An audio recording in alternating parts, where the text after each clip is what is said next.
Hello. So today I realized I gotta get a new blue marker. I don't know if that's super clear, but welcome. It's another day on life, love, and the pursuit of happiness. And today we're actually talking about detachment and mental models of to happiness, right? So what do I mean when I say mental models to happiness and detachment? So as always, we're just gonna define words. Hope everyone's well. So detachment, literally to detach means to not attach, to not stick to something and be driven by it. So that means if I'm attached to something based on the elevation or my perception of that thing, I change my emotional state based off of that. So, for instance, if I'm in a relationship and I have an attachment to a relationship, when that relationship does well, I feel happy. I go up because it's doing well. I have this attachment to this word well, and so therefore I'm happy, right? Versus when it's not going so well, maybe it's a little struggling and it goes down, and so that because of that I become unhappy. All right, this is what an attached state looks like. When we're attached to, say, for instance, a relationship or anything for that matter, whether it's your job, whether it's your performance, your sense of identity, anything, right? Versus attachment is when you're not doing this. It's when your emotional state is independent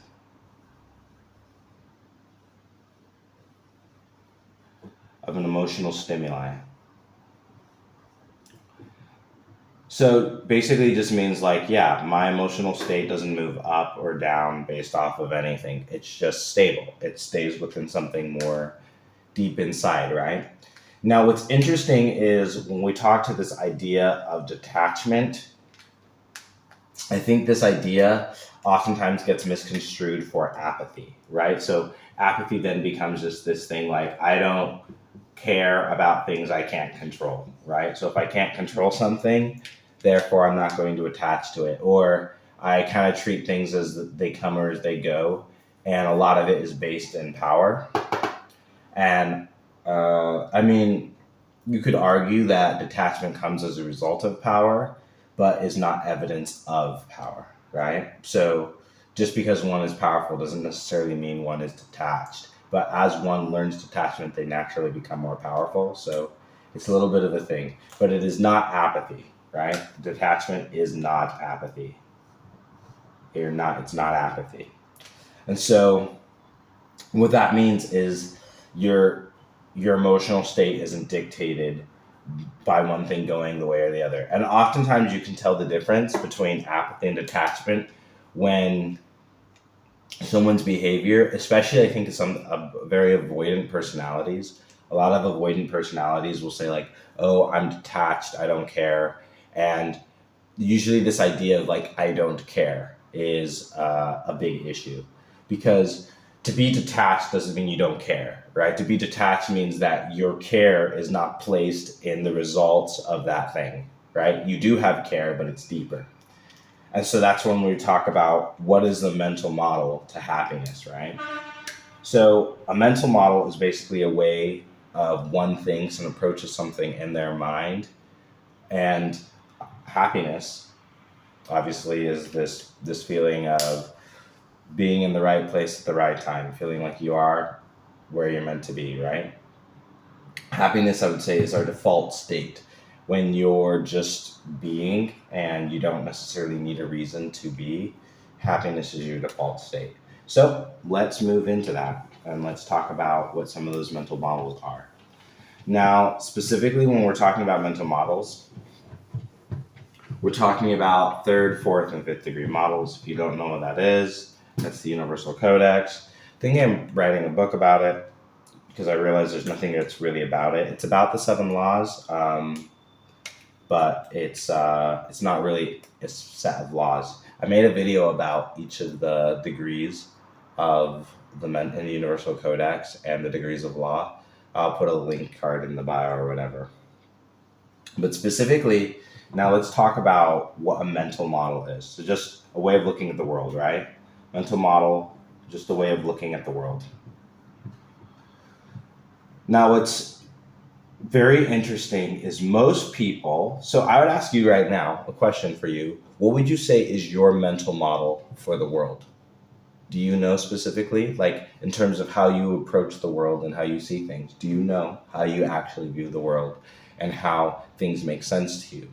Oftentimes, we adopt mental models based off of what our parents taught us. Maybe we inherit it from religions, from schools. But oftentimes, there's this strange conglomeration of different models that are collapsing and colliding in our mind. And that's oftentimes where we find dissonance or conflict, internal conflict, because we have competing mental models. And that's oftentimes because we haven't been very conscious or deliberate about the way we're approaching the world or how we're viewing it. And that's, if you have a lot of emotional dissonance, that's where it comes from. The way of looking at the, I'll say reality, because the world is even that is a very subjective term. So emotional dissonance. Emotional dissonance occurs when we don't necessarily know what the mental model of the world we're living at is.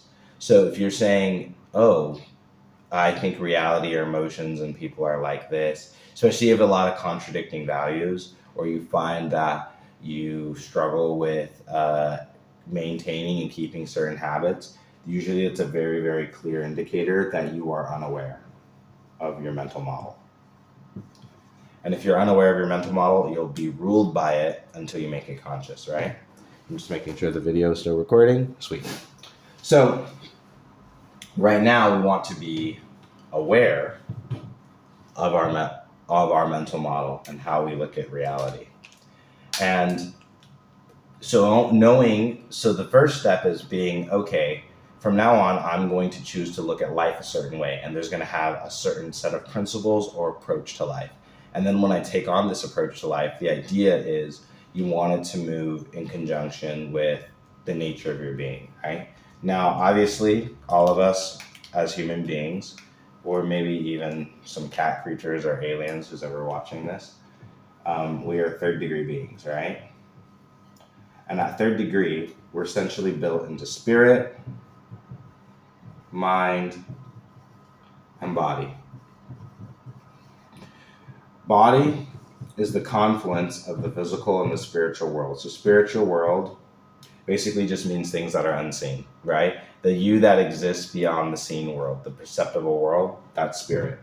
And then the you that exists within the temporal world, that's your body. And then your mind is where those meet and collide. And so your mental model is basically the filter upon which you discern reality. And then based off of your discernment of reality is how you experience reality. So by changing your mental model, you change the way you perceive reality and how that comes to you. And this is like really important in terms of understanding, hey, how can I live a happy life? So let's talk about so now that we know that, let's talk about a mental model which uses detachment. Now, obviously, not the idea of a mental model is it's robust enough and foundational enough that you can sort of pick it like a Lego block. You can sort of have your foundational principles here in the middle, and then based off of these foundational principles, you can kind of build, whatever kind of life you want on top of that. I need a new marker. I need to change that. But you can kind of build whatever life you want to have based off of this mental model, and you just build on top of it, right? But there's always that foundational piece. So speaking about happiness, which is about living in your natural state, you want a mental model that accommodates these three stages of you. So you want a mental model that acknowledges your spirit, that acknowledges your mind, and that acknowledges your body as the same but separate. Not because these are in fact separate, but because this gives a different point of focus. And that by allowing different points of focus, we create different our ability to kind of interact or interface with different aspects of ourselves. And so the mental model for happiness, right? You need to ask yourself, well, what is happiness, right? Vibrationally, happiness within the spirit, the emotion of happiness, right? Using the Hawkins scale, that's akin to things like joy, peace, acceptance, right? Those are the emotions. So let's think of like what a happy thought is. A happy thought is what are thoughts that are in alignment with this. So a thought would be, for instance, something like, I enjoy my life. This would be a happy thought, right? And then how would that show up in your body with your actions? Because of my enjoying my life, I'm enthusiastic.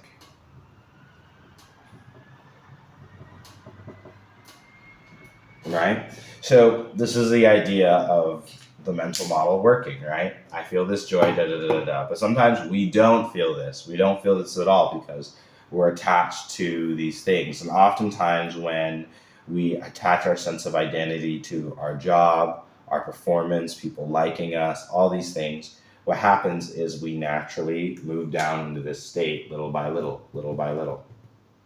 And then we end up kind of stuck down here. So the idea is there's a saying that our happiness, our sense of being, rather than be something that we obtain, it's something that we have to reveal. And oftentimes it's because we have attachments. So if you think of it like a cork, imagine this is the ocean. And naturally in the ocean, you float high, right? And if you're like a cork will naturally just float on the top of the ocean. It'll float and it'll go right to the top. But what happens is through life, we build attachments. We build attachments to our identity, to our performance. So we build things to identity, build things to our performance. We build attachments to things like the people in our lives, maybe to a job. We have all these attachments to these things. And so what happens is we put these little anchors and this cork gets pulled down by this anchor, right? It's a little anchor. And then slowly that cork goes down and down and down and down and down until now it's down at the bottom where we're closer to shame, guilt, desperation, apathy, maybe anger, yada yada yada. We're in these lower emotions, right? And so what we want to do is we want to sever these attachments. And by severing those attachments, the cork naturally will float back up. And the idea is when we have our fundamental sense of attachment, we have to attach not to our job, people, performance, nothing in the external world. The idea is that if I'm attached to something external or I find importance in something in the external world, now this is a circumstance to create detachment. A really good example, a really good treatise on this is Man's Search for Meaning by Viktor Frankl. Let's put this down there, Viktor Frankl. And in that, he talks about logotherapy, where essentially you create this internal world that is completely detached from anything existing in the outside. So Viktor Frankl, if you guys don't know, he went to an internment camp, Auschwitz, during the World War II. He was a Jew, got sent to the internment camp, and basically was subjected to all types of horrifying experiments, and he saw a bunch of people come and go. Lots of people died. It was terrible. It was the concentration camps of Nazi Germany. And in that, he basically discovered this intense joy. And he was able to do that because he was so detached from the external outcome. But it's different in that it's not a disassociation. So it's not that he was ignoring these things or he disassociated. It's not that. It's not a disassociation. What it is was he was fundamentally attached to his choices and his mental cognizance of the situation and the choices he moved. And that became the fundamental focus of his persona, of everything he did. And so as a result of that, I wouldn't even say it's persona, because a persona is a mask. And because of that, he actually dropped all the masks because he became more focused on his decision to choose happiness, right? To choose joy. And he said by choosing joy and by looking for the small things, even the humor in really messed up situations, or by looking for an angle upon which he could find something, these were his internal victories. And this is where he was able to not attach to anything outside of his own decision, outside of his own fundamental choice. And so, because happiness became so much a matter of his own choice and his being, he basically unlocked how, regardless of these terrible situations happening around him, he was essentially able to obtain this incredible emotional state, which obviously allowed him to survive. And he often thought of himself sitting and talking to people and teaching people about it. And that's how he thought. And he essentially, what you would call, manifested his survival to that awful situation, because he was so focused on his choice and the future and what he was going to make of it. And so by making this decision, he really, he really became happy. And he became happy in the truest sense because it was independent of anything external. It was independent. Independent. There we go. And so when your happiness is independent of external stimuli, now you're detached. This is detachment, right? But it doesn't mean that he doesn't care and he was apathetic, but he was so focused on that future and that vision he had of his life that became his present, and eventually he just brought that into existence. And so this is where he started in his spirit by making this choice, and then he built a mental model. He created a way of thinking that enabled that life, and then eventually his temporal reality, his body, and everything followed. So his body was able to survive the difficult rigors of what he was putting himself through, because it was ultimately, he created this narrative that allowed him to do that. And in terms of creating your own mental models, it's exactly like that. It's understanding that I'm fundamentally spirit, mind, and body, and that by choosing happiness, by feeling into that state, I can then create experiences that re-encourage that state. And the idea behind the experiences is you essentially want any thought or idea that encourages that experience. And the thing is, sometimes you might have to be delusional. Because being in a concentration camp saying, yeah, one day I'm going to sit in front of a bunch of people and tell them about this after I survive this, I'm sure he sounded delusional to a lot of people. But you have to be okay to be a little delulu. Because you might have circumstances that externally might not necessarily bring you a lot of happiness when you think of the idea of your performance, the people in your life, the job you're having, even how you're seen or how you see yourself. You might have to be delusional about the way you're experiencing these things, because that's what gets you through. I know myself personally, I'm having to do this all the time, right? And I'm really kind of sitting at this right now, because like right now, I'm making these videos.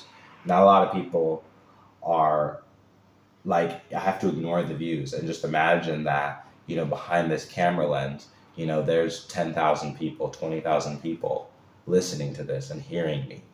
And it's thinking that and understanding that every time as I'm speaking, I'm essentially talking to a camera, but it's stepping in and choosing that joy. And, we'll see my own journey as I go through and do that. But the idea is you have to step into this idea, this mental model, where every single thing, one view, two views, you can't see it as just a single view. You have to think of it as a person sat down and looked at it and gave me that time of day, a complete stranger. And especially, I think, when you're creating content, I think views are a very interesting thing, right? So let me give you an example of a mental model that's helped me. Because oftentimes I'll look at views and I'll make, man, they're not as high as I want, this, that, and the third, or whatever. But I always think of like in real life, because like right now I think on my channel I have 18 subscribers, but I have like my own in-person classes, right? And I think to myself, I'm like, if I had 18 people in my classroom, that would be that's not a small classroom, right? And so I think oftentimes it's being able to see that sort of room or those people every time you talk to it. And you never know how many people are listening or whatever. But for me, this is a mental model that helps me and encourages me and allows me to have enthusiastic. And what's interesting here is that never did we talk about what is truth in this place. And it's not that I'm not interested in truth. Truth is actually one of my biggest motivators. But I think what is truth, you start realizing, is far more to do with what you think versus what you know. And I want you guys to think that over, right? Because truth is far more about what you think than what you know. And if you're willing to accept that, you can start creating your own mental models that accommodate your happiness rather than intercede and get in front of it. Oftentimes, we're intercepting our own truth, our own happiness, because we're so focused on what we think is the truth rather than understanding life and the truth is quite flexible when we're open to seeing things from another perspective. So, anyway, that is it on mental models for happiness. I hope that made sense. I don't know if that's giving any comments or making sense to you guys, but I'd love if you put your comments and any questions or things you have down in the description below. I'd love to hear and see what you think. Please like and subscribe, share this with other people if you found this helpful, and I'm open to feedback. And if you want to know how to apply and apply these things to your life, I'm a coach. I help people apply these principles and create your own personal roadmap towards your goals and a more fulfilling life, specifically like working with professional people and burnouts. So hit me up if you want to know how you can better apply these principles. I hope all is well and that you stay happy, stay healthy. Peace.